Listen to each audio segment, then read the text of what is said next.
Alex. That's why I invited Bamidele. That's why we invited Nadia, because Nadia is an HR specialist at the city. Calgary Library. Yeah, Bamidele works in the settlement agency. Alex knows how people can get in. So I felt that they'll be able to better tell us some of the topics that we should discuss in the year, because I didn't want us to just sit and talk about topics that has no bearing or people will not be interested in. So that would be the question that I would throw out there and say, what did you wish you knew moving into Canada? Oh my goodness, if you ask me that question, I would have a notebook. I can write a story about the things that I wish I knew now.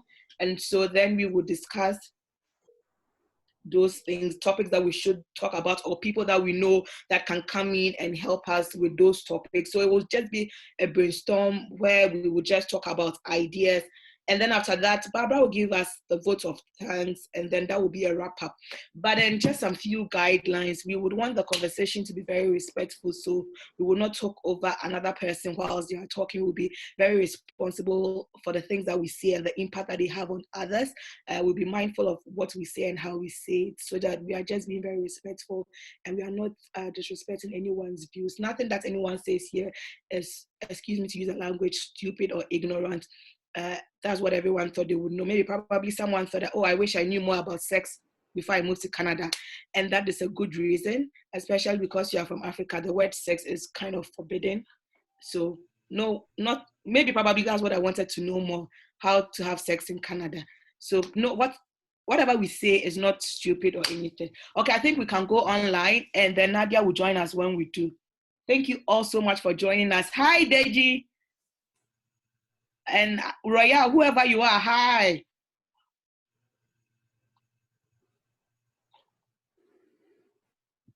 Mabel. Oh, no, not Mabel. Mercy. Nadia is joining. Oh, Nadia is joining. Hi, Nadia. She's so connected. Mercy, you can go online now. We are going live on YouTube. Let's go live on our YouTube. Oh, we are not going on Facebook today. Or what do you think? Should we go back to Facebook? Wherever you want us to go to. Can we do both? I want us to boost the YouTube a bit. Yeah, but when we do it on YouTube, we can share it on Facebook, right? Yeah, of course.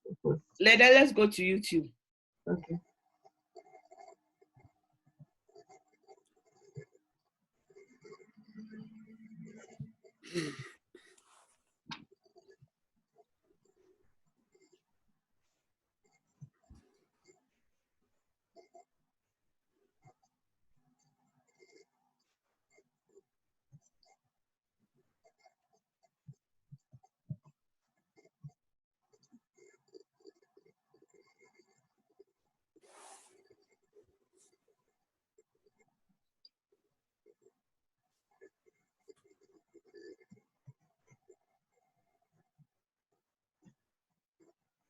Yeah.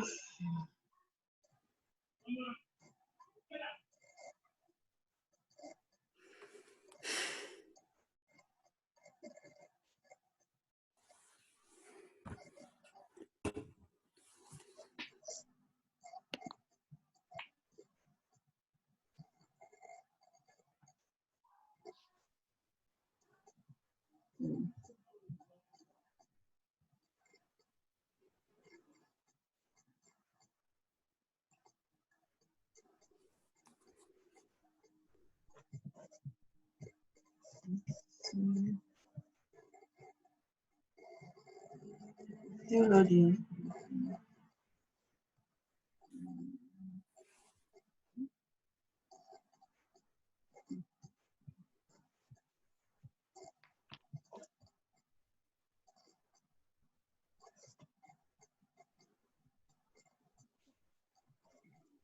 Please, because you're going to have conversations, if you can you turn on your screen so we can see your face? So can you start your video? Because today it's not one person speaking, it's all of us brainstorming, sharing ideas.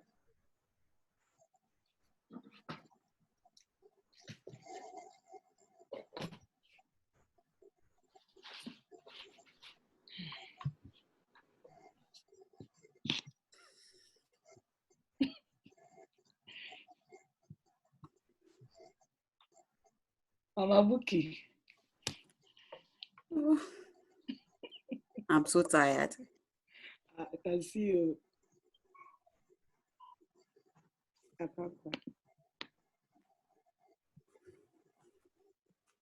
Hi, Baba. Hello, how are you? Good. Hey, Barbara, turn on your video. There's no video today. Oh, sorry. Why? No video, no video. Have we not started? It's true now. There's no video. We are waiting to go live on YouTube. Okay. And the YouTube is kind of slow, so I think at some point you will turn your video with Barbara.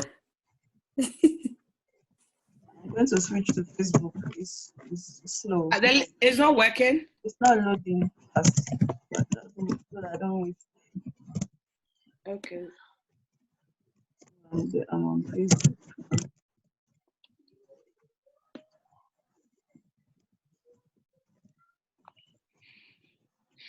I bought this dress from Nigeria. I told you guys. It's nice. We saw it that day.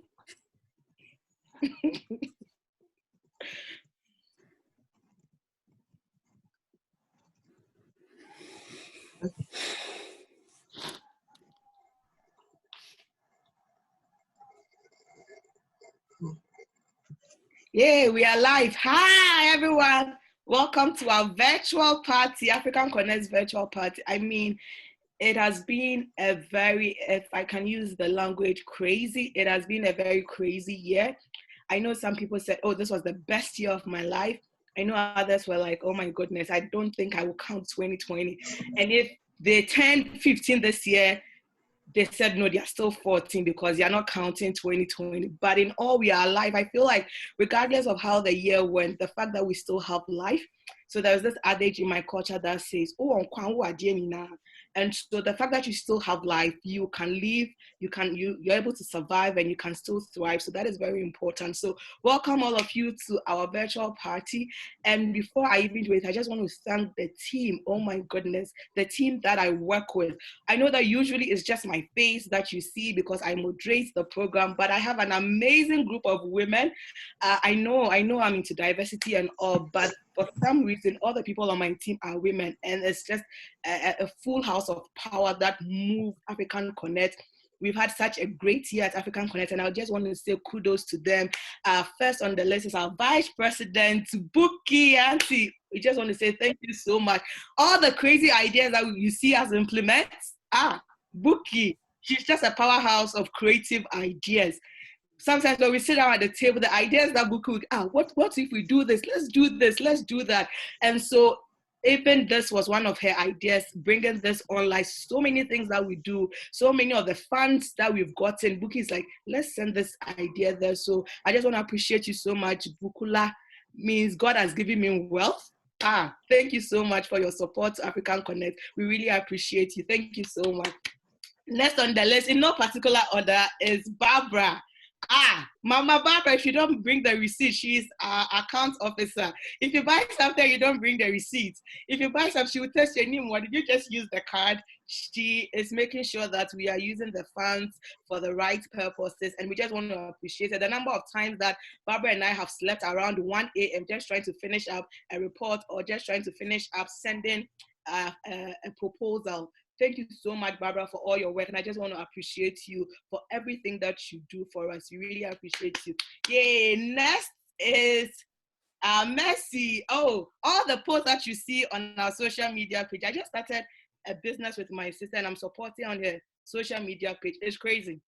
Mercy does everything. Everything that you see on our social media pages, all the posts, all the posters, Mercy does it. She is amazing. She used to be our secretary as well, but there was so much work.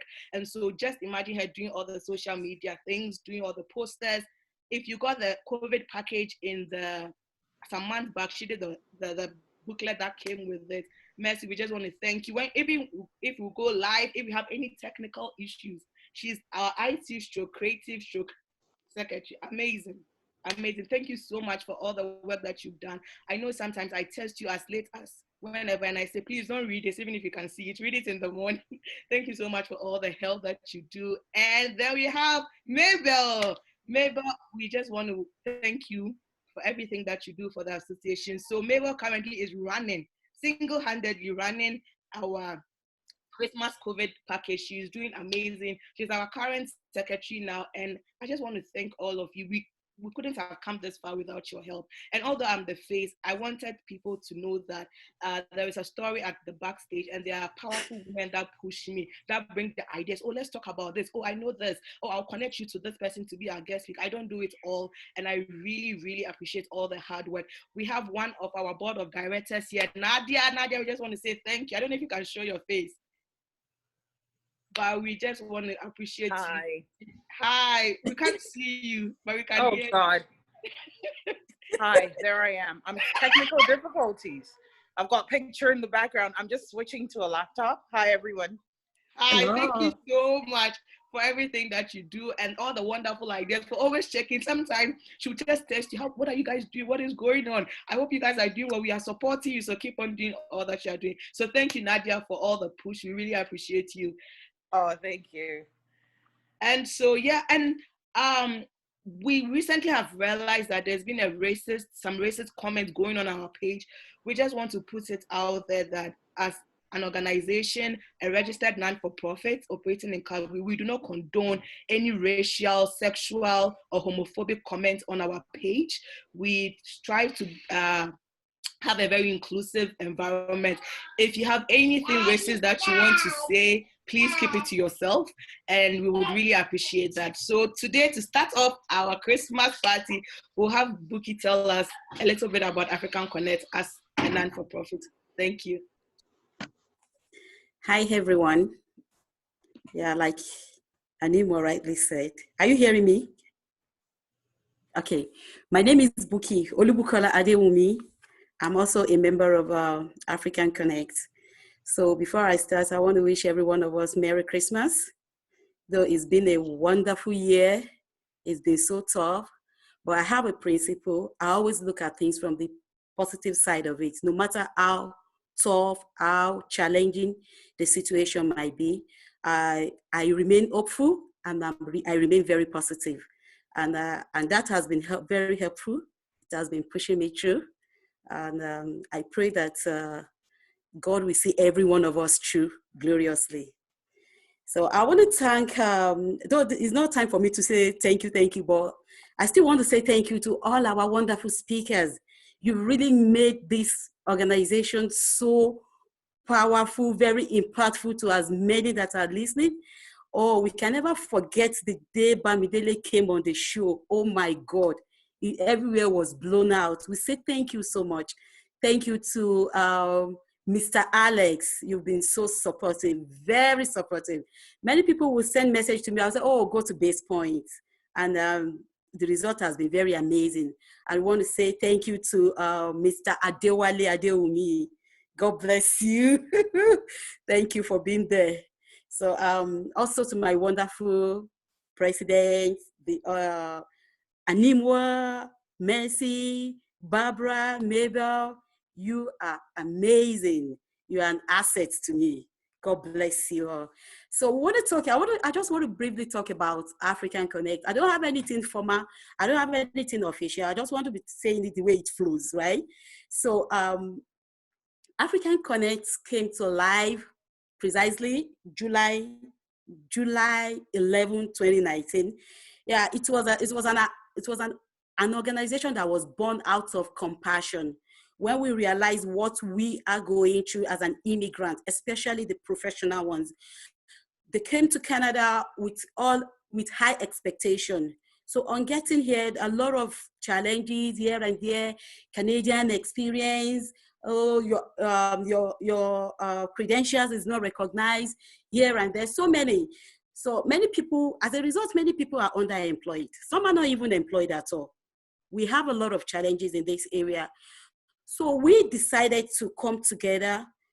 We saw it as a need that needs to be met. We decided to come together. Oh, how can we do this? We started brainstorming, not because we want to have any gain, but because we want to support our African immigrants. We are full of potentials. We are talent. We are here to make an impact. So we can't afford to be relegated.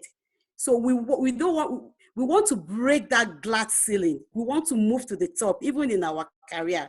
So we decided to come together to talk about, talk about what we can do to help our community. So we started with this African Connect, starting from the name and everything, but through it all, at least we're able to push it to somewhere. So we have our mission statement. Our mission statement says, sorry, I'm going to read it out for us. This is our mission statement. So, one sec, please. Our mission statement says, providing services that will empower African immigrants and youth by enhancing their confidence and skill sets to facilitate their meaningful contribution to Canadian society. Oftentimes, we know that coming here, sometimes when where for me, I can use myself as an example. After landing, I don't know what to do. I got confused. But at a time, I just tried to help myself, to build my confidence again, to pick myself where I found myself. And a lot of people are there facing same challenges. They don't know what to do. They don't know where to go. So we are here to build their confidence. We are here to support them. We stand as an information platform where African can always come to access whatever they want to know, anything they need to know, where they need to go, what information whatsoever that is needed for them. Because between me and you, let me tell you something. Information is key. Information is key. If you don't have information, you will just be going up and down, be talks here and there. I know someone that has been in this country for the past 7-8 years. She said today, today the person is a computer, whatever. Tomorrow, I'm doing this business. Next tomorrow, I'm like, you are here to find your feet. That is just the problem. But the truth is that if you have this information, and this problem will persist as you continue to, as year goes by, if you don't find your feet on time. So we decided to come together to be a platform where information can be accessed. And we are trying to, connect with other community resources that we can liaise with, where we can refer our clients to. So that is our mission. So also our objective, we are here to sorry, let me bring out the objective for us. Our objective is to empower African immigrants with essential skills to be able to survive in Canada. We don't want to be doing all this precarious job all the time. We need to move to the top. We need to start where we drop our career. We came here as a professional. We can't come here and be working in warehouse. So we want to empower African immigrants with essential skills that we need to be able to survive in Canada. Also enhance confidence of African immigrants and youth. Enhance the skill sets to be able to be employable in the Canadian workforce. Also to alleviate poverty amongst African immigrants. If we cannot eradicate it, we can alleviate it. And I know that as time goes on, we'll get there. And our core value is empowerment, confidence building, diversity, inclusiveness, sense of belonging. We have our diversity and inclusion guru in our midst that is helping us in this area. And we've been pushing through. So our sole aim is to connect African immigrants to opportunities in Canada. And I know that from the feedback that we've been getting, we have been very impactful, especially from this support group program that we have been having since May. It has been so wonderful. So, so at this point, I want every one of us to go to our Facebook, like our Facebook, go to our Instagram page, like our Instagram page, go to LinkedIn and connect with us. Information is key. We can always share information everywhere. You can always get any information anywhere. So at this point, I'm going to say thank you, everyone. Thank you for listening. And I hand over to Animwa. Thank you so much, Bukola, for giving a brief history and the mission statement and objectives of what Afri-can Connect stands for. And so now the next thing on our agenda is to just do a review of everything that we did this year. So beginning of this year, one of the things that we wanted to do, even before COVID hit, and I know we had this meeting in February, was to have meetings, internal meetings, like a support group. And this idea came because we realized a lot of people, or a lot of some African immigrants were going through a lot. And so they have come and they didn't have a good support system to support them. And I find that, and I know Bamidele mentioned this when he was here in October, about surrounding yourself with, being intentional about the people that you surround yourself with, people that will encourage you and support you and want you to achieve. And so that was kind of the idea we had, that we wanted to meet in person and support people, bring professionals who have done it, because it's achievable, it's attainable, you can do it. So bring people and say, people that have gone through it and say, this is the struggles, people that were not afraid to speak about their struggles and say, this is the struggles, this is what I did, and now I am here. And so you can do it. So that was the main aim of the in-person support group that we wanted to do. And they wanted to bring snacks. We wanted to use it as a networking opportunity as well, where people could network. And then COVID hit right after we had the meeting in February, and we were trying to put things in place. COVID hit in March, and then everything was, you can't meet in person again. And so we still wanted to do this, because we realized that even COVID makes it more difficult, because people were losing their jobs. Lots of people were losing their jobs. Now, it wasn't just about how to find a job. It was people couldn't find jobs, and people were losing jobs that they had found. And so we realized that we still needed this support group, and we decided to bring it online. And so the first online support group we had was in May, and we had Mr. Wale, who is here with us today, Wale Adewumi. He talked about tips and strategies of finding a job. And so he came very raw, told us the struggles that he had, if he had any, and how some of the tips and strategies that he can give to us so that we could find jobs. And so I don't know, what did you guys think about that event? For those of us that were here that saw that event, do you think that this is something this is a topic that moving forward we could have? What are your views on it? I'm not saying evaluate him as a speaker, but evaluate the topic and the essence that it has for us as Africans moving forward. Is it something that we can table and do it again in the next year, even before we go into brainstorming about topics for next year? So this is an open forum. So whenever you want to speak, you can just unmute yourself and speak, but please do not speak over someone, and be very respectful in your utterances.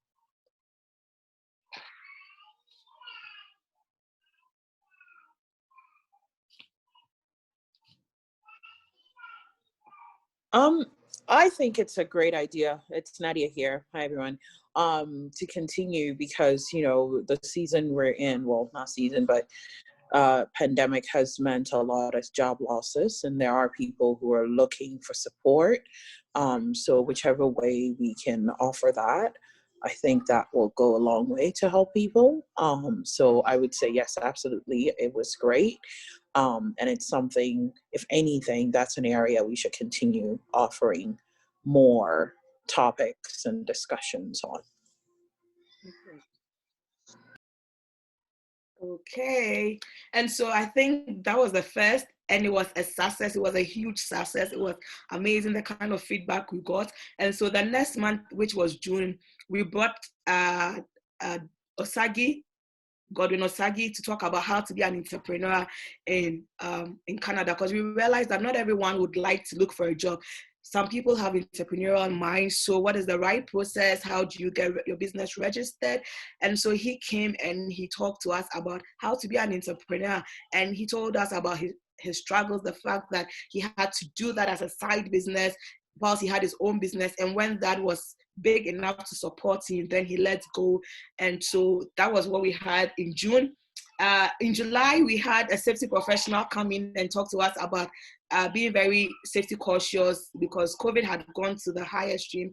The numbers were rising, people were scared, people were dying. And so we had a professional come to talk to us about COVID.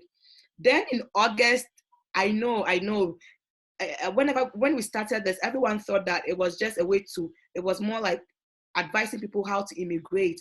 And we always say that Afri-can Connect is not immigration consulting firm. We do not advise people on how to immigrate, because we are not certified, and also because the things change all the time. I remember that when I was coming here as an international student, there were so many things that I couldn't do. Like, I didn't need to write a letter.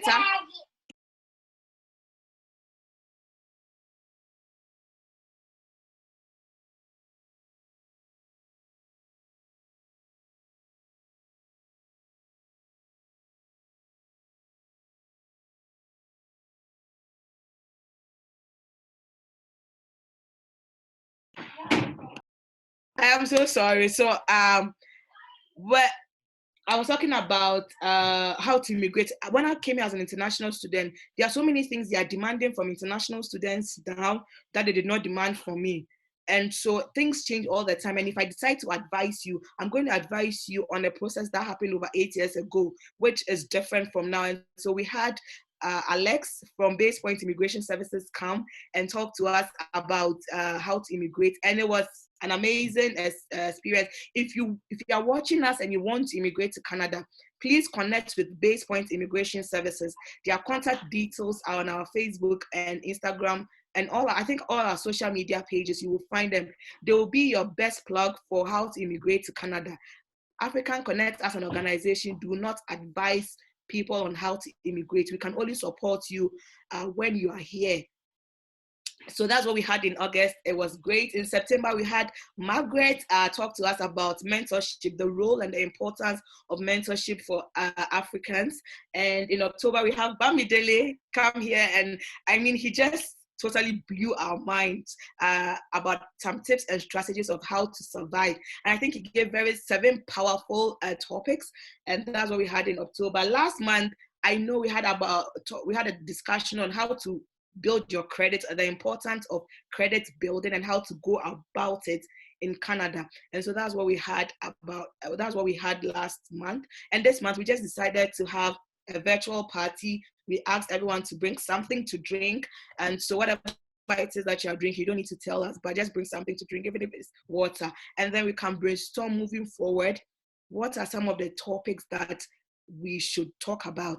And I think this is very important, because when you're doing something for a community, everything that you do should be community driven. And so we brought people from the community here to tell us, what do you think that we should talk about? And I think for me, moving into the next point on our agenda, the question I have is, what did you wish you knew when you had just arrived in Canada as a newcomer, as an international student, as a new immigrant? What did you think what information did you want to know?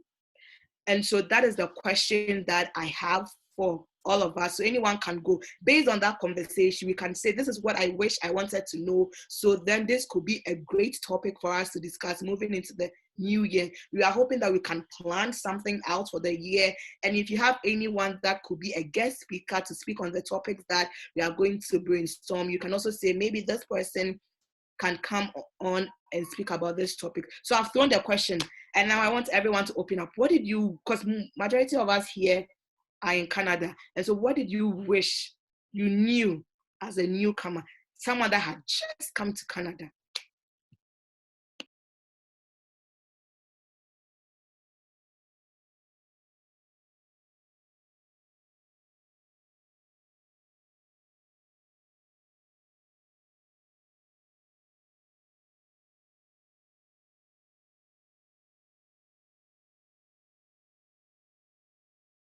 Hi, everyone. I don't know if you are talking, that I can't hear you.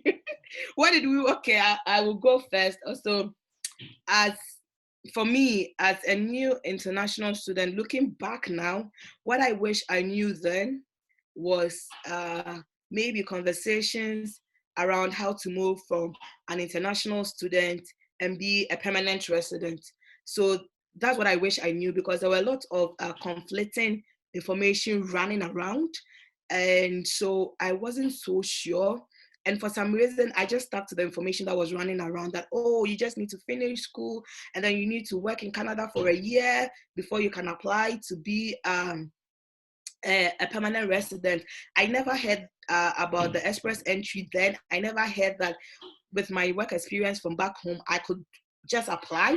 And if I write the English exam and all the good things that I needed to do, I would be able to become a permanent resident. I didn't know. The information I knew out there was, oh, you have to finish school and work for 1 year, and you can use that to apply for your permanent resident. So if I was going to go to school for 8 years, then I was going to be an international student all my life till then. So I had no idea. So one day I just decided to read about it, and I realized, oh my goodness, I don't have to even finish school before I can become this. And the processes are out there. And so that is something that I knew, the process. If I knew that there was someone I could go to and say, this is my status now, how can I do this? This is what I've done so far. How can you support me? I think it would have helped me in becoming a permanent resident longer. So for me, that was one thing that I wish I knew. And so the topic that comes in mind when I talk about that is the topic that we had in August with Alex again. The processes of immigrating and some of the ways and streams. So that is what comes in mind when I talk about this. For me, that's one of the biggest things that I wish I knew back then.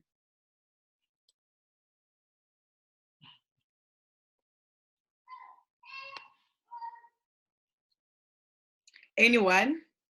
I don't want to put anyone on the spot. I don't want to mention anyone's name, but I feel like all of us kind of sit there and said, this is something I wish I knew before I moved to Canada, or this is something I wish I knew when I had moved to Canada. And so please, just speak out and let's get points or topics moving forward. Hello. Hi, Dele. Hi, Nima. Thanks, everyone, for inviting me to this event. Okay, so for me, I wouldn't say what I wished I knew because I sort of had a lot of information coming in. And I mean, a lot of the right information. I didn't have the experience of information overwhelm, that a lot of people tend to face. Because when you do random, Google searches, returns a lot of results and you don't even know where to begin from. So that can get you confused and you just don't know what information is accurate, which is reliable, which is current, and all of that. So I had the benefit of interacting with friends, who were already living in Calgary. And then I was also a participant in a couple of pre-arrival services. So those sort of provided me with the targeted information that I needed to settle in, and eventually, integrate into Canadian society. But from my conversations with a lot of newcomers on the program I work on, the Settlement Online Pre-Arrival Program, the questions that usually tend to be top of mind for them are around taxation. That's one. Taxation in Canada. Because for many of them, given the precarious nature of the job market in Canada, many of them are able to negotiate flexible working options where they're able to work remotely in Canada and they're still earning, their employers back home are still paying them salaries, even though they're in Canada and they're working remotely. So they want to know what the tax laws are where you're living in Canada, but earning your income from abroad. So they want to know, what the tax laws are regarding that. Then for some of them, they have their families here. Some would send their wives and kids ahead of them, and then they would stay back to work, back home. So they really want to know what the tax laws are around. So that's something you can talk about.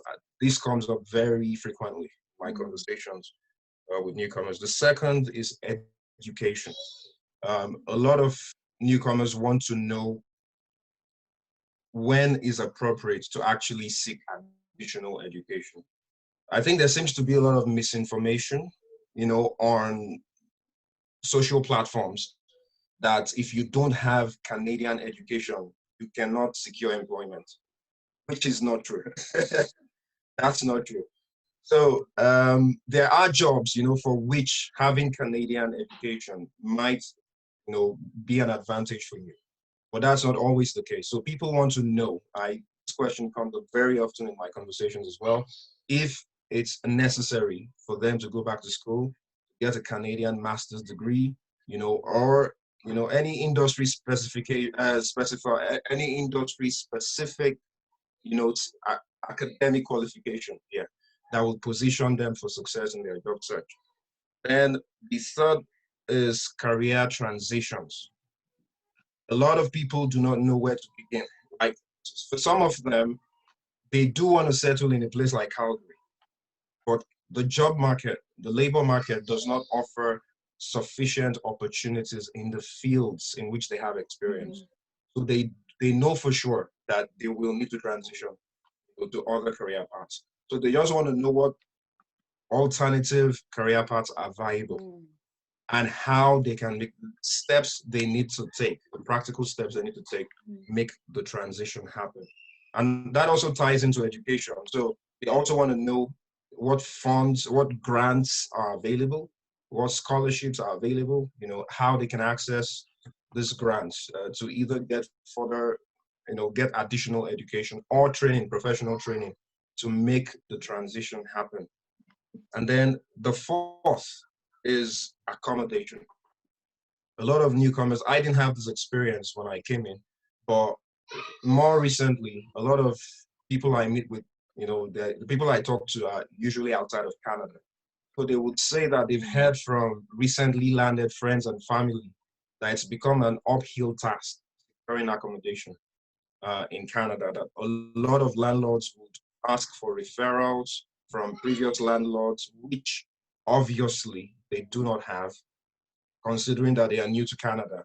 And a lot of landlords would ask for proof of employment, which again, obviously, many do not have, being new to Canada. So these are some of the issues that confront some of our newcomers to Canada. Issues like family size as well. They want to know what size of apartment is appropriate for their family size. So, there's the issue of a child not being adequately housed. When you have kids, one is 5 years old and the others are of a different sex. They can't stay in the same room, things like that. Some landlords would not be willing to rent out, for example, a 2-bedroom apartment to a family of 5 with kids of different sexes and different, who are older. So that's another issue as well. Then someone to know if a basement apartment, is appropriate, because a lot of people have reservations about basement apartments. There's a lot of, I don't know what word would be appropriate here. There's a lot of, I don't know, I'm trying to find the right word here, around, basement apartments. So people have painted very horrible pictures for their friends and family back home, about basement apartments. So people are concerned about, sometimes that's what they can afford based on what they have in proof of funds. That's what they can afford. But they're also concerned, so they have safety concerns. They have all sorts of concerns with basement. So those are things that people usually want to know about. If anything else comes to mind, I will share before we go. I hope that helps. That helps. Thank you so much. Okay, so maybe I'll change the question. Bamidele said he knew everything. So what do you think that, Dele, what was the question that you said? For you, you said you already knew everything. So how should I rephrase the question so that people will bring out, how do you think I should rephrase the question? I think you asked the question rightly, but I'm just talking from my own personal experience that, I had sufficient, I wouldn't say I knew everything, but I had very good information that stood me in good stead, to succeed, to settle in, my wife and I. So, but I think you asked the right question. So everyone would have most likely a different experience. Okay, thank you. So we have in our chat box, I came in 2011 and I wish I knew about opportunities available to immigrants and their families, such as education grants or funds for new immigrants, freebies, any freebies available. Everyone like freebies. So I think that ties back into what Bamidele was saying about education. What are the funds available? What funding is available and all that. And so that is noted.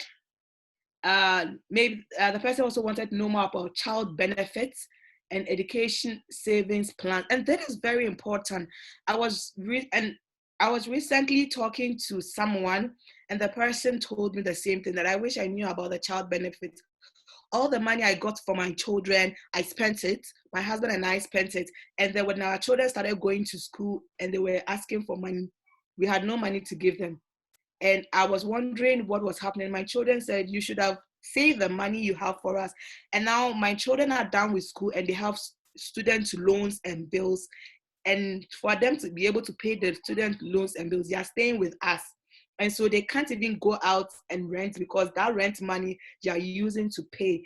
And so she was like, I wish I knew about this. I wish I wasn't in a space where everyone was spending their money and so I was spending mine. I wish I knew that I could save and I could invest.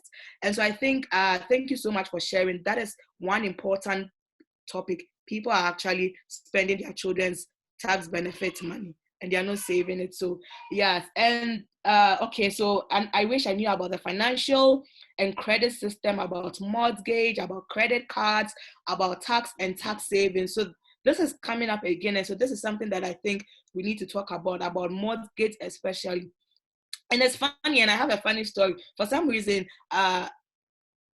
I thought, my husband and I thought that we needed to save for about 5 years to get the kind of deposit that we needed to be able to buy a house. And so we were just on the journey of saving, and we happened to speak to someone. The person was like, what? No. How much money do you have? And then we told them, like, you have more than enough. You can just go get a house. You don't need to save. And so these are some of the things that we didn't know. And so it's very important that someone is bringing up about mortgage, how to get a mortgage, how does a down payment work, how much do you need, and all that. Credit card, tax and tax savings, that is great. And so, and the business opportunities and support available, I think that is amazing too. It will marvel you the kind of support available for immigrants. There are banks that are established to support immigrants. Sometimes the processes looks very tedious, but we definitely can get someone from one of the banks that are focused on supporting immigrants to come and talk to us about the fundings that are available, the opportunities that are available. Thank you so much, Alex, for sharing all this. Yeah, I don't know if you don't mind if I can just... Yeah, please come.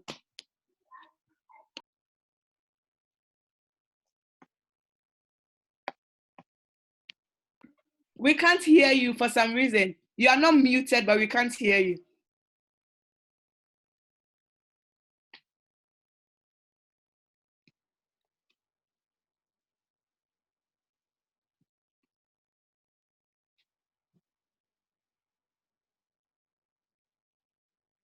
Okay, so Nadia, your hand is up, so you can have the floor. Alex will come back later. Oh, hi. Yeah. I was just gonna piggyback on what the other gentleman said and the comments that he was making, and I think you mentioned a lot of them as well. So it's just really reiterating. I think it was Bamidele. Thank you. You had a lot of really great ideas, and mine was more about the career transitions because in my experience. What I've noticed is that sometimes the issue or the struggle with immigrating to Canada is sort of having this sense of, a better opportunity, which there is. And people come here really hoping that, their family will have, greater opportunities, better income, better standard of living, all of that. And that, of course, depends on the kind of job that you're able to do or get into. And a lot of the setbacks I find is with, for example, you are a nurse back home and you come here and you find out you have to now complete this exam and you don't have the time and you have to stay at home and take care of the kids and all of those barriers. So you end up just doing some ad hoc job just so that you can pay the bills. So with a career transition, what I want us to focus on, if we can, is really helping people transition into the roles or careers that they really do have a desire for, things that they really care about or have experience in, right? So you're an accountant, you come here and now, you're doing something completely different. It can be a transition for people who intentionally want to transition, but oftentimes in my experience, I've seen that people have transitioned just by necessity, right? That they've become like a support worker, or not that there's anything wrong with that if that's your choice, but they've been able to just settle and take whatever comes their way just so that they can sort of make ends meet. And that sometimes can be a bit of a shattered dream for people who feel like they haven't been able to, live the dream that they were thinking they could access in Canada. So that's one. And the other piece, which I think you talked about, with the experience that you shared with a friend who thought they could have saved with the child tax benefit. I think what you're inferring here is the personal finances, like educational personal finances, which is broad, right? So even understanding investments, what I've learned, not that I'm an expert at all, I'm not a financial person, but what I've learned over the years is that how we save or how we value money back home is totally different and what we're taught, because it's a communal environment where my success equals my uncles, my nephews, my, the whole family, and supporting everyone. And there's a great deal of expectation on people who are here to do that. And being able to really understand that if the money comes and it keeps on going, that you're not able to save or use that money to do something better in the future, or even saving your children's education fund, or having all of those things in place so that you're building for the future. I remember my parents never really had life insurance growing up because they were entrepreneurs and they had to just find their way. But in this system, like, you can't have a mortgage without mortgage insurance. Insurance is part of the system, and you want to make sure you have all of those things built in. So really helping people transition first with their careers, and also with, okay, you're here now. If you're intending to stay here, these are some of the personal finances foundations that you really need to understand in order to be successful. And I think there's so many things with that. You talked about mortgages, you talked about taxes, you talked about just different government requirements or resources that we can educate people on. And I think there are expertise out there who can really help people with personal finances. And the last thing I'll say is just, saving. We are in a consumer environment where I think even Africans are the worst consumers, because someone has a great car. I want that car too. I want to live in this community. I don't want to live in a basement, because that means my standard is lower than the other person, or whatever that is. And that means you're spending, and not really focusing on how much am I saving, how much am I spending? And then maybe we can throw it into the, how much do I donate, to church or to whatever my intentions are. I think all of that comes into, how do I make more money? And when I do make more money, how do I manage my finances so that I'm successful? I think that will go a long way. So that's my long-winded comments there. And I'm so glad that you brought about insurances. And I feel like that is a lot, that topic is something that a lot of Africans that I've met do not know. It's only when someone dies and they do a GoFundMe and say, let's support the children, let's support funeral, because the person did not have an insurance, that people are like, oh my goodness, so what is life insurance? And I know that just a couple of months ago, someone died, and a family friend of ours that we've been talking to have a life insurance just said, I realized that the guy didn't have a life insurance, and now the family has to move out of the house. I'm now going to do a life insurance. So do you have to wait for someone to die for you to get that realization that I need a life insurance? What if it was you that died? What would have happened to your family? And so I think that is a very important topic. Insurances, especially life insurances in this part of the world, especially when you have a mortgage, even though whether you don't, or whether you don't have, because as you get older, the insurance rate goes high, and then you never know what kind of disease you're going to get along the way. You might never even have an insurance to begin with or other. But thank you so much, Nadia, for sharing. These are really interesting topics coming out. Well, Mr. Wale, do you have something to say? I see that you are not muted, so I think you are ready to go. The floor is yours. Thank you, Nimwa. Thank you to every member of the team. I mean, practically, majority of the major issues that we face as immigrants has been touched by previous speakers. And like I always said, And one of the major challenges that we immigrants face, which is the number one, based on even statistics, is the issue of employment, which Bamidele has mentioned, and Nadia also talked about career transition. And being working in the financial industry, one of the things I would also want people to talk about is just like Nadia mentioned, is the issue of personal finance. For me, maybe something I would have known before I come here is that the cost of living here is way, way higher than the cost of living in Nigeria.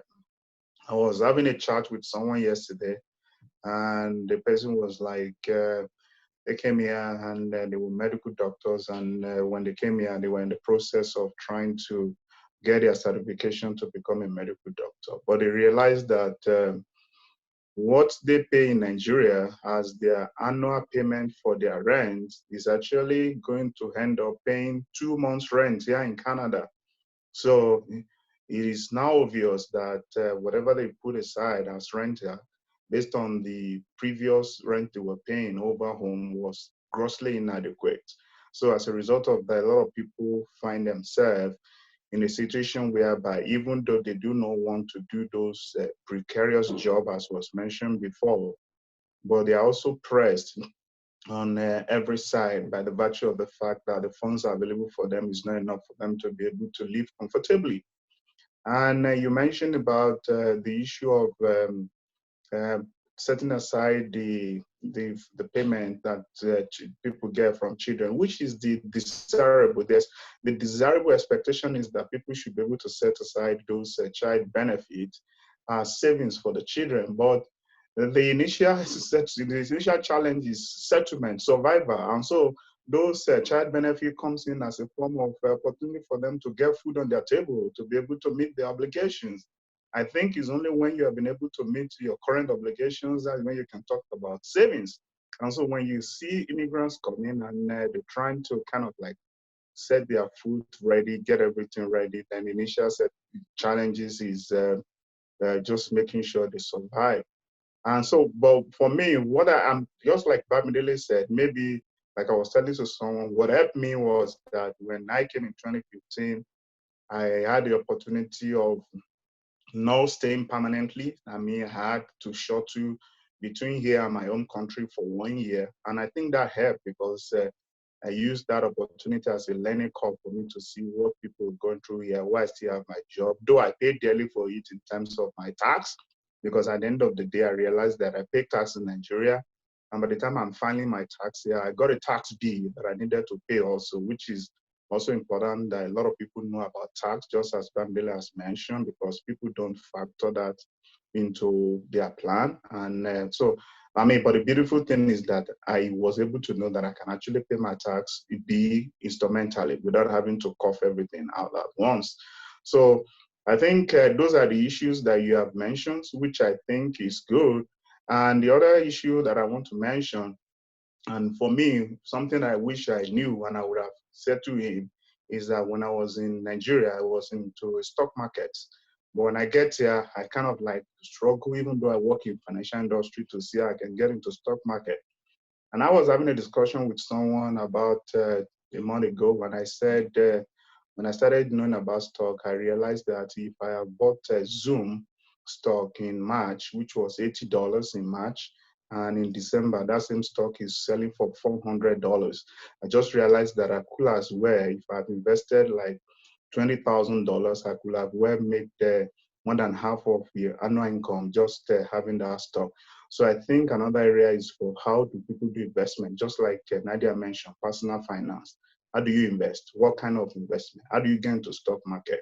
What are the other alternatives? Because in Nigeria, we have stockbrokers. We always go to stockbroking firm, but you don't see them here. So who do you go to? You talking to your bank? Is there any way you can do the trading yourself? And when you don't have the knowledge, how do you get the knowledge for you to be able to trade and invest and grow here? Because like we all know, we are here for a long run. And if we are here for a long run, it's important for us to put machinery in place to have a foundation that is going to take us for a very long time. Another thing I wish I know is that after working now is that you need a lot of money for retirement in this other part of the world. you know, need a lot of money. I was having a discussion with a colleague of mine in the office, and I said, like, how much do you need for retirement? And it was like, oh, it's also a function of your lifestyle and personality. And I said, for you, because he's still below 30. And it was like, he feels that he needs $2 million for retirement. I said, how do you mean? What do you need a lot of that money for? But, you know, over the years now, I've been able to look at the fact that unlike what we have back home, I know in Nigeria, just like we said, we have the support system. I mean, it is my responsibility as a son to support my father when they are retired. But the mentality is different here. The son has his own life to live. The daughter, they have their own life to live. It's your own responsibility to prepare ahead for your own retirement. And I think these are part of the things that along the line, when people begin to settle or when they are finally settled, they should have at the back of their mind. I think this is just a little bit I want to talk about. Thank you. Thank you so much, Mr. Wale. Retirement, oh my goodness, I know, I'm so glad we're having this conversation. The things that are coming up, because there are some jobs that they would not pay your pension for you. And then I know that I worked in a place where they would top up your retirement, but then they won't tell you to go and apply for it. So when you do, and you apply for it and you pay into it, then they will top up for you. But if you don't, then you'll just be working there because it saves them money. And so it's very important that we are talking about some of these things, especially for those of us that have decided that this is it, we are not going back again. This is the long haul. How can we survive it? Thank you so much, Mr. Wale, for sharing. Alex, I don't know if we can hear you now.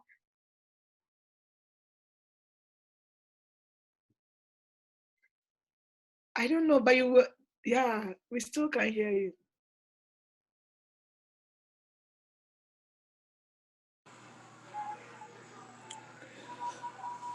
While we wait, can I just add something to the retirement topic? I know we talked about career transitions, but I'm always surprised how when people are applying for jobs or considering a career transition, retirement isn't one of the considerations. Like sometimes I'm in the position of reviewing job offers, and when I talk to people, they don't even factor that in when they apply for a job. What's the benefits package? Because some people will just move jobs for a better retirement package. And I think that's definitely something that we can talk about. I just got excited when you both mentioned that. So I wanted to add that you can transition just based on what the company is offering, not just for a better pay, because it's a total rewards package. Thank you, Nadia, for sharing. Alex, just keep saying hi and hi. When we can hear you, you can talk. No, I don't know why. But when you said anymore, I wanted to talk. We could hear you. Then all of a sudden, we can't anyway.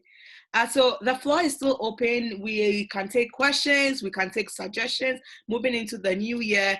And based on all the topics, if we have anyone that we think can speak on something, we could also suggest and you could connect us with that person so that we can have more knowledge. But I feel like even with education, we can have about 2 or 3 sessions just on education, how to get funding, education, different types of education. So this is really interesting, a series. And I was also thinking, and I know I have mentioned this, but I was also thinking if we could have a series on international students. Express entry, the craze to come to Canada just, I think, became very prominent a few years ago. But before then, a lot of people were moving to Canada as international students. So majority of the people that I know that are in Canada now came as international students. So I was thinking that we could do a series on international students as well. They do not get a lot of funding because they should have money to come to school here. And so some of them come and, they do not really know what the rules are and they just come in. But then when they get through being international students and they apply for their permanent residence, they become a permanent resident and they become fully immigrants, and then they become just like us. So I feel like it's a different kind of experience. But what do we think about organizing a series on international students, or asking someone who came in as an international student to speak to international students and say, I think this is how you have to do things moving forward. And I say this because if you're an international student and you become a permanent resident, they don't tell you anything about settlement agency. you do not get any link. Bamidele, I'm sorry, but you do not get any link to get to SOPA, because the assumption is you're already in the country and you've been here for this number of years, so you should already know all these things. But then we don't know all these things, because when you come with school and everything, you are so focused on going to school. How do you get your fees paid? How do you do this? How do you do that? That you do not get. So whatever you rely on is what the community has to say about things that are going on. And we can all agree that sometimes the information we get from some of our communities or some people in our communities is not the best kind of information. And so that is what I'm thinking, because I mean, for people coming as new immigrants, as permanent residents, you have the settlement agencies to support you, to guide you, which probably may not be enough, but at least you have something. I did not get a letter and to tell me that, oh, go here or go there. Congratulations, you're a permanent resident. That's all. Nothing. No information. You've been around for a while. You should know all this. So I don't know what we think, or what some of the topics that we can run for international students to better support them, because the goal for many of them is to come in and transition and become permanent residents. So yeah.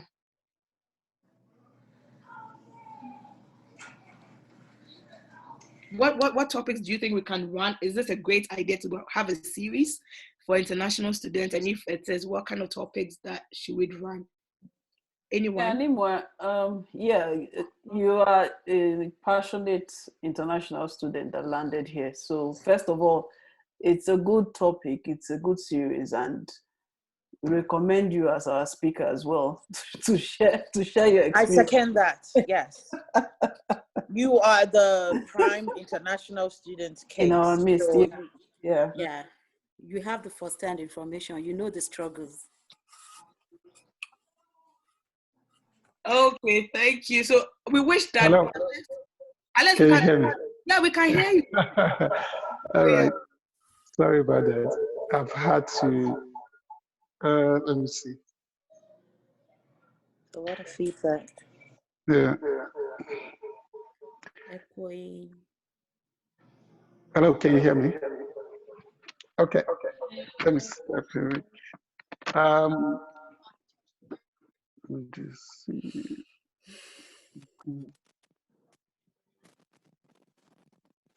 Hello, can you hear me? Hello. Yes, we can. Okay. Yeah, sorry about that. Yeah, I think a number of the things I wanted to talk about have been addressed. One of the things I just want to mention is when I landed, my cousin, we're all in Calgary now, they were all in Fort Mac. And if you knew Fort Mac in 2011, yeah, it was a lot of petrodollar around. You know, so everyone was so comfortable. Nobody actually, nobody told us about, great. Nobody told us about some of those things that I mentioned. If I knew what I knew now, I wouldn't buy a house the time I did, because one of the things that I tell people when they come is don't try to replicate the life you were living in Nigeria, no matter how rich you were there. I'm not ashamed to tell you that I made such mistake. You know, when I saw how much we were paying for a 3 or 4 bedroom, and they calculated the mortgage, was a phone call to my bank in Nigeria. I said, how much is deposit? They told me. When they said it wasn't enough, 2 days later, the money was there.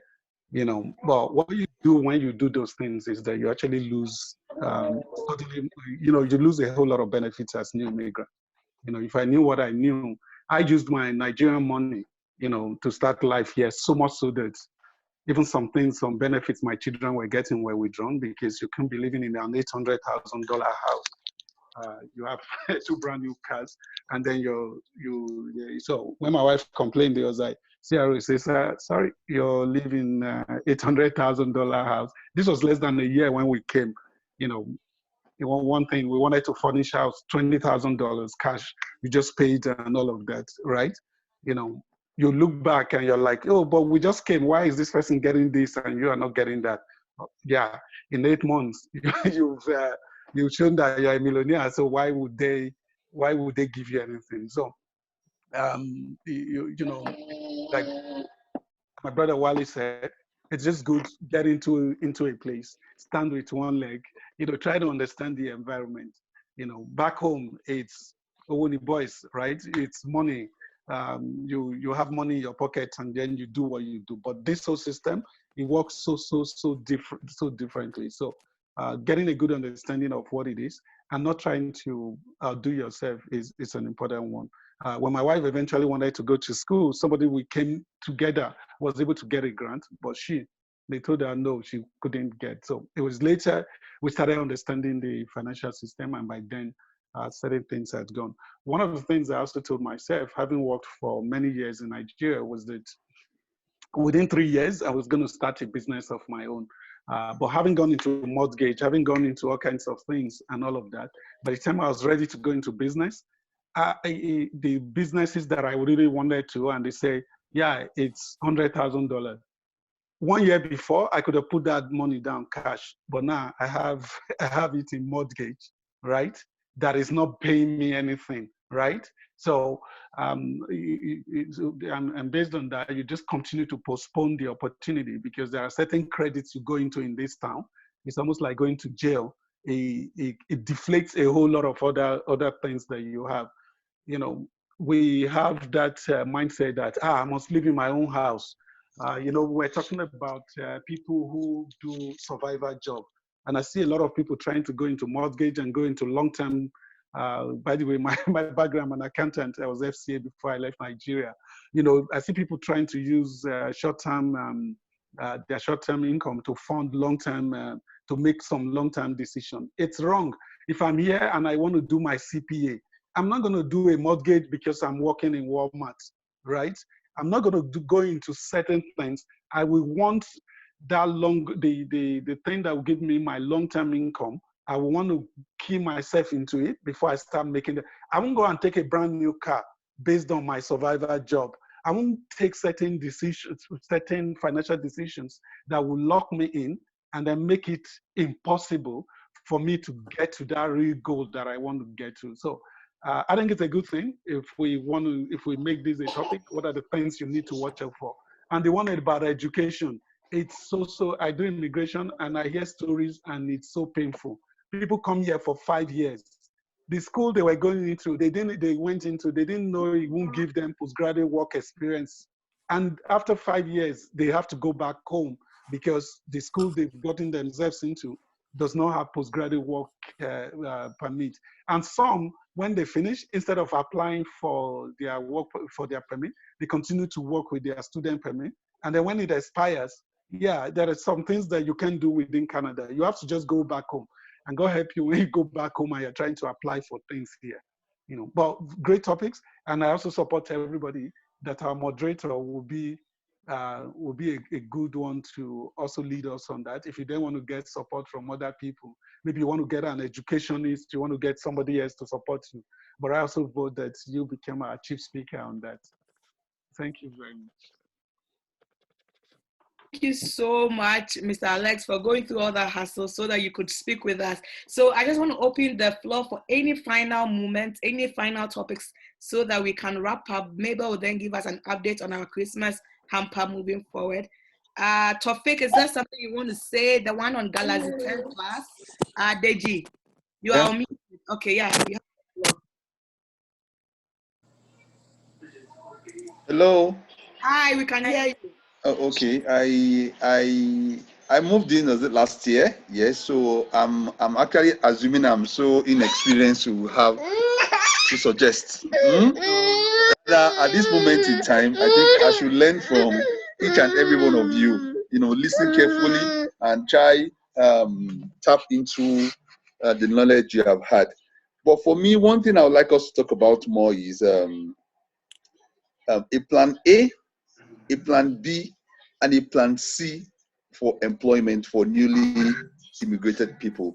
Why I said plan A, B, C is, for instance, now, as we all know, most of us are experienced professional back home. Coming here, depending on how well you set your expectation, I did set my expectation a bit, moderate, not expecting so much and not under expecting as well. But that said, for my first strategy was, I'm aware that you can apply directly to jobs here with your certifications, international certifications. Like for me, I had an ACA, I had a CISA called CISA, and I also had a CRISC. I felt, okay, I could enter that world with my certifications and my experience, which I got a couple of interviews and it was really going fine. Unfortunately, I wasn't the chosen candidate. I still felt, okay, it happens. I keep on trying. But now came COVID. So it got to a point where I wasn't getting call-ups as I was getting before, And what made it more even difficult was I realized at a point in time, some people that were experienced and had the same qualifications were laid off. So those were back into the labor market like you. Unfortunately, that made you as a disadvantage because they had the experience, they had the qualifications, and they had the Canadian experience in quotes. So the screening basically will screen you out and consider them, and So that's why I said the first option, the plan A, plan B. So for me, plan A was to apply directly. That didn't get me anywhere. Plan B was to probably, do networking through people and see if I could get, coffee meeting, informal meeting, meet people through this kind of forum and other forums. Then plan C, I'm thinking that's what I think we could elaborate more on to encourage more people to be aware about. And plan C, for me, I thought would have been ideal is maybe I would have gone for a certificate course in one of these schools, probably University of Calgary or SAIT or one of these schools. In one of the courses that will actually ensure I had a practicum. And with the practicum experience, I could be fortunate to be employed, or I could, even if I'm not employed, I will have gained the Canada experience, which I could put on my resume and continue my job search. So I think we should look for how to incorporate this into our next meeting and enlighten people more about that. That will go a long way to prepare them and build their resilience level. I mean, if you don't mind, I can even answer. I can answer that. I think, Pamela, welcome. I'm also. I don't know. I don't know if you're a member of Afri-can Canada, right? Yes, I'm a member of Afri-can Canada. And is that Alex speaking? Yes. Okay, Alex, we will need to meet personally off this, maybe through Afri-can Canada. But I'm listening to you. Okay. Right. So there's some networks there, and that's why it's good when you come in, you have those professional networks. They're very good. You talked about that plan, the plan C or the plan C. I remember, what's our friend's name? The Osage, right? Osage dwelt on that during it. That was how he got into. That was how he got into the market here. That was how he gained employment. It was about, do something. And I'm also a stickler for folks. I didn't have to do that, maybe because, I didn't have to. I didn't have to first get a certificate before I got a job. But you call it plan C, but what that thing really does for you, it's not just the certificate. It's that it brings you into network of people. That's what it does for you. So, and I always recommend it to people. If you think you're struggling with having the right connection, if you think you're not getting to the right professional group, take up. I've advised you. I'm into supply chain in my 9 to 5, and I've told people, yeah, just go do a certificate, a 3-month certificate. While they're on their 2nd month, a colleague is like, hey, where do you work? Oh, I'm just managing Walmart. Hey, you're so bright. Oh, I'm going to talk to my lead. And before you know it, before they finish the 3-month program, because it's still a place where people talk to people. It's still a networking environment, because if you're good and you have somebody to speak for you, it always helps. So it's not really plan C as such. I would say it should be one of those plans you always have at the back of your mind. And if we can connect on the Afri-can level, that would be great. I just thought I should help our moderator there, because Rawale talked about it when he made his presentation. Osage's life is wrapped around, taking up a program, and his mates were laughing at him By the time he finished the program, got his practicum and got into oil and gas industry, his mates looking for work were still looking for work. Whereas he did his practicum for free without being paid salary. And from there, they transitioned him into a role. So it's a great one. And it's been talked about before. If you want to, if our moderator want to put it as one of the things to call out in 2021, will also be great. Thank you. Thank you. Mr. Wale, do you want to add something to it? Bamidele.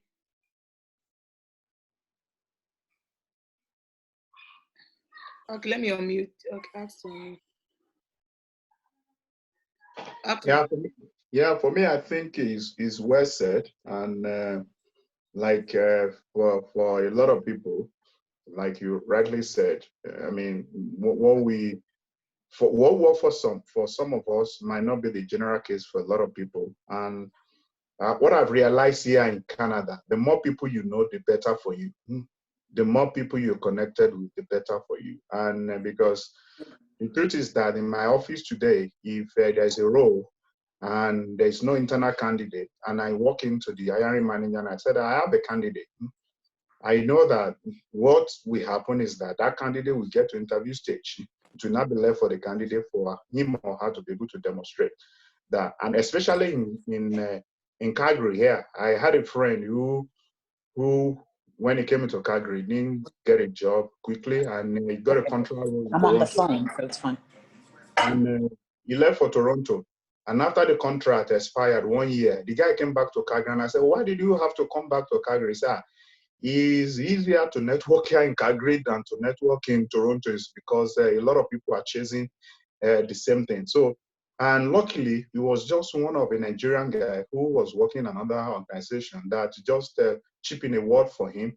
And today he's working in that organization. So what I'm saying in essence is that, just like rightly mentioned, we've mentioned before about volunteering, because instead for you to sit down at home, you are 2 months, you haven't getting a job, and why don't you look for volunteer opportunities where you can go in and meet people? I've been to sometimes I went to a food bank and I met some people who are actually retirees, because you're just looking for where to keep themselves busy. So I know COVID has actually changed a lot of things, but one of the other ways to gather that experience, as we talked before, is how do you volunteer? How do you get yourself out there?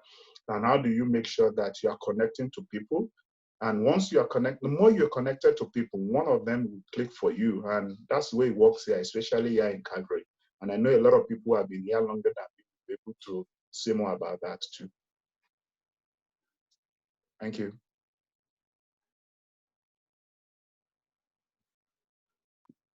Bamidele, were you going to say something? Oh yeah. Okay, yeah. So hi Deji. It's been a while. Deji was a super client before he landed in Canada. We haven't seen. Yeah, so going back to what Deji said, it brought up an idea that African Connect can probably have industry-focused sessions, maybe every month or every quarter, but industry-focused sessions where you bring in immigrants who are already settled into occupational roles in different industries. It could be supply chain, business analysis, financial services. So they can share, there will be one or two things.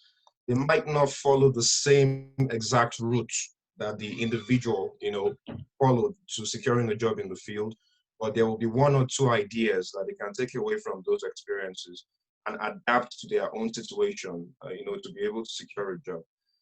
Like Alex was saying, there's a friend of mine who's also in supply chain currently in Calgary. He studied geology in Nigeria. Everyone from Nigeria would know many times you study something else, but you never get to use your certificate.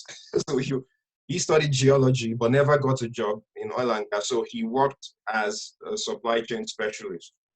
And so when he got here, he got a couple of interviews, but they kept asking him, you study geology, has nothing to do with, supply chain. They don't. So he was trying to explain, some of these guys didn't understand. So what he did was to then go to SAIT. He took I think it was a 6-month course or something. He was working in a warehouse and then taking that course in the evenings, going in class in the evenings. And then before, I think a month before he was done with the program, just updated his LinkedIn profile and put in the name of the certificate on his LinkedIn profile. And an employer, contacted him on LinkedIn. It wasn't even through a network. Employer contacted him on LinkedIn. Oh, you're at SAIT. You're gonna be done when? He said in a month I'm done. So okay, would like you to come in for a conversation. And then he got the job. I mean, he's still employed that role today.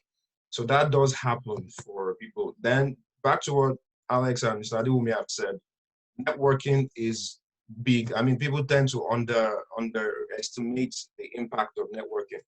It's really massive. My wife got a job with ATB during this pandemic. She didn't apply for it. A couple of our friends who already work in ATB recommended half of the role. She did go through 3 interviews, rigorous interviews, but she did, she got the job eventually. So, and she didn't apply for it, even in the middle of a pandemic. So a network is really important, and then to volunteering, like Mr. Adewumi said, I got my job through volunteering. I was doing a survival job, and then my survival job was Monday to Thursday. So that left Fridays free for me. So on Fridays, I was volunteering with my organization and doing mentorship programs, going for networking events, and all of that. And then my role became vacant. And the previous occupant of the role, who was leaving, then called me out of the blue. I said, I'm leaving. I'm going back to school. I want to go into another profession entirely. Are you interested in the role? I said, of course. Why not? That I interviewed. I was even the last to be interviewed for the job, but I then got the job. I'm sure it was because I was recommended by the person who was occupying the role before. So these are really great points that we can take to heart. We need all the help we can get as immigrants in Canada. All the help we can get. Okay, so Dele, before I let you go, I don't know if you've started your YouTube, if you have the information to share with us, because people have been still emailing. Do we have details about Bamidele's YouTube sessions? Not yet, but I'm starting it this month. So before the end of by next week, it should be running. So I will let you know when I do. Okay. Once it goes live, yeah, I'll let you know. Okay, sounds good. Nadia, your hand is up. You can talk. Then Mabel can give us an update if no one has anything. Yeah. So I'm gonna play the devil's advocate and ask pointed questions here. So I think all the comments and ideas coming forth are fantastic. It's just gonna be a great way for us to provide support. I'm curious about what our specific success measures are as a society, so as a group and a nonprofit, when it comes to 2021. And I know we're still in a pandemic, so it might mean, curbing the excitement on what we want to do because there are limitations that we can't go beyond. What does success look like for us? Is it number of participants? Because with these topics and with all of these areas, there will be variation. Some topics will be very popular, others probably not so much, depending on who's available and all of that. Is it that? Is it number of grants, or how much grants we're looking at accessing? Is it the value of speakers who are gonna come in and talk about these topics? I'm just curious about if by December 2021, we're meeting again to have our hopefully in-person party, not virtual. What are we gonna say? This was super successful.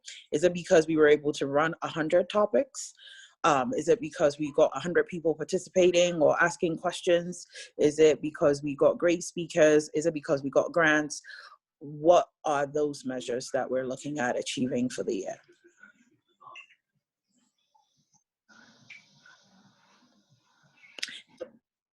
That's my question.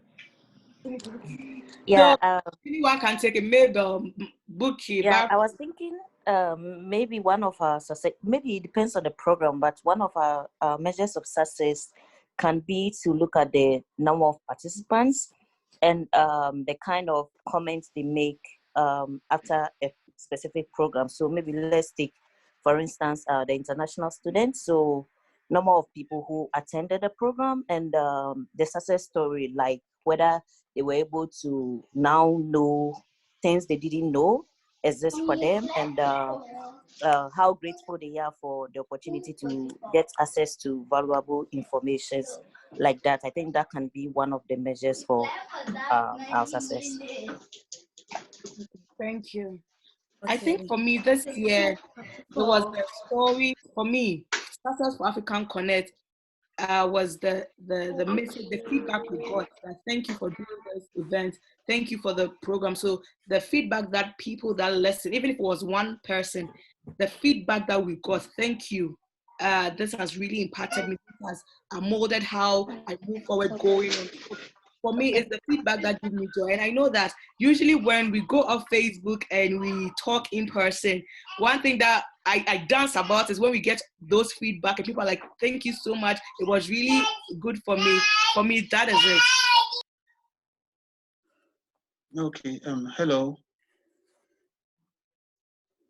If I heard the other lady correctly, I think she is asking us to consider what will be termed as success against next year, not this year. So for me, that will entail we setting our priorities, putting in place objectives and what we want to achieve. I think if I heard her correctly, I think that's what she's asking for. So things like we're able to reach out to 10 new immigrants and help them settle in well. We're able to inform new immigrants about this job opportunity or what they can do in case this doesn't come up. We're able to advise international students on how best to become PR and eventually citizens. We are able to help families save their money or education or things in that line. I think that's why I believe she was trying to ask. Nadia, am I? No, you're not. And I'm trying to look here to look at your name. I'm sorry, I'm not calling out your name properly. Yes, that is what I'm talking about. And I think, we will have further meetings. The only reason why I bring that up is because when it comes to learning sessions, and I do training and development, we often, as people offering support, are really excited about what we want to achieve. But of course, every participant comes in with a different set of expectation and impact. So what Aniwa and I think it was Mercy who mentioned about this year is great, and it's a great way to measure success. What I think we can do, and I'm happy to help with that, is let's set those goals for this year, right? So let's say financial personal finances. We want to touch 5 topics per year. Let's set those goals and say maybe we want to reach, 500 immigrants. We want to reach 1,000, whatever those are, so that when the results start coming in. So if you're getting the impact stories or the whatever the case might be for people whose lives have changed or whatever, then you're measuring it against those goals that you set initially, right? So that it's prior to those things that you're delivering on. It will motivate and also kind of guide our actions if we're setting those. And again, if you want us to connect about that, I'm happy to do that. I just think that these are all great, and we just need to kind of pull it together into, okay, these are the targets, and this is where we want to focus for the year, and this is what we're going to deem as successful. So I hope I'm not pushing it too much, but that's what I was thinking. Okay, there's Mr. Alex said post attendance to be stopping monkey. Mercy, can you please come again? Yeah, I said Mr. Alex sent a comment saying post attendance survey is a good one. Nadia, we can connect later, and then we can really build these objectives. And maybe in our first monthly meeting in January, we can tell everyone what the timetable is going to look like, what the measures are going to look like. So probably we'll meet before then, and then we can outline that. And so because I don't want us to go over the time, it's getting close to 3. I just want Mabel to give us an update of the Christmas hampers. But before she we were able to support 68 families around in September who had been affected by COVID. 68 families. For some of them, cards. For some of them, they got food hampers.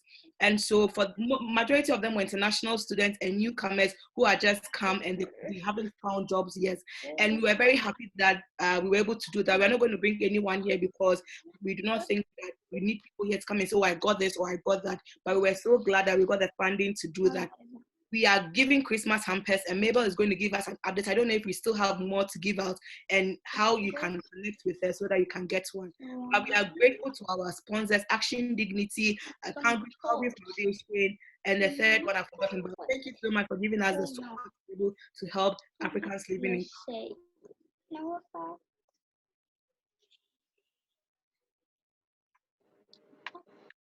Hi, everyone. Thank you so much for coming today. And I think it was a very good section. And we thank you for your time. Yeah. So on the Christmas hampers, it's still ongoing. We still have a lot of hampers to give. I think we have about 35 hampers to give out. So if anybody has anyone who is in need, maybe international students, new immigrants, someone who is isolating, please feel free to send out the link. It's on our Facebook page, and let them reach out because there are a lot of hampers to give out.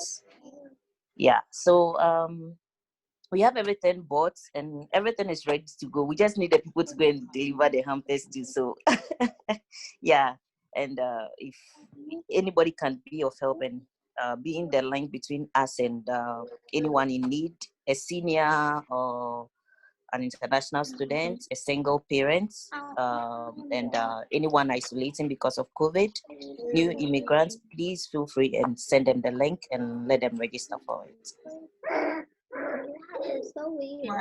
Please don't feel shy. We do not share we do not share your details with anyone. We do not even share your details with the funders, or if we do, we anonymize it. So don't feel shy. I know that there was someone that needed the support and couldn't come out to get it, and so I know I gave it to them and they were so very happy. And this Christmas, they came out themselves because they were afraid. When people realized that, oh, they are going for Christmas hamper, we do not share your details, and so you support each other and help ourselves. So I'll let Barbara give the vote of thanks and we can call it a good meeting. Right. Thank you very much, Animwa. Thank you, everyone, for attending, for finding time to join us on our last meeting for the year. I know we have actually had these sessions for the last 7 months, and we've had different speakers in the last 7 months. And 3 out of the 7 speakers we've had, 7 speakers we've had, they are here. So we just want to say a very big thank you to Mr. Alex Irete. Want to say thank you to Mr. Bamidele Salako and also Mr. Wale Adewumi. He was the one that took us off from the beginning. And we also want to give a shout out to the rest of our speakers. If you know them, just tell them we're appreciative. That would be Mrs. Margaret Adekunle, Mr. Godwin Osage, Mr. Buado, Mr. Kunle Pokuola. Please, thank you so much. We appreciate you. I mean, this is what we've done for the major part of this year because of COVID. We've had these sessions and it has put us out there on social media, and we are really appreciative of all that you have given for these sessions. And we're also looking forward to a better 2021. Hopefully, we'll be able to do in-person meetings instead of just Zoom and seeing our faces and our necks upwards. So thank you very much, everyone. Thank you, Animwa. You've done very well. You got a job, but you're still on fire. We want to appreciate you. Thank you, Buki. Thank you for the hard work during the year. Thank you, our IT person. She's not showing her face, Mercy. Thank you, Mabel, and thank you, everyone. So we hope to see you next year. Thank you, Nadia. I mean, you've been good. I know you've been giving us some nice tips at the background. I really want to appreciate you. She's one of our board members that has been available anytime we call on them. And yes, just thank you so much. And we look forward to 2021 and see you then. Thank you. Thank you so much. So before we go, thank you so much, Barbara. Someone wanted to know when will the next meeting be? Our meetings are always the last Saturday of the month. from Mountain Time, 1 p.m. to 3 p.m.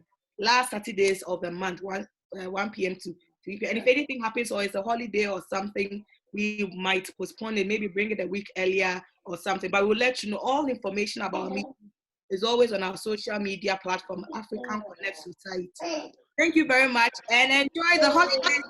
Happy New Year, man. 2021 be good to us. Cheers! Bye-bye.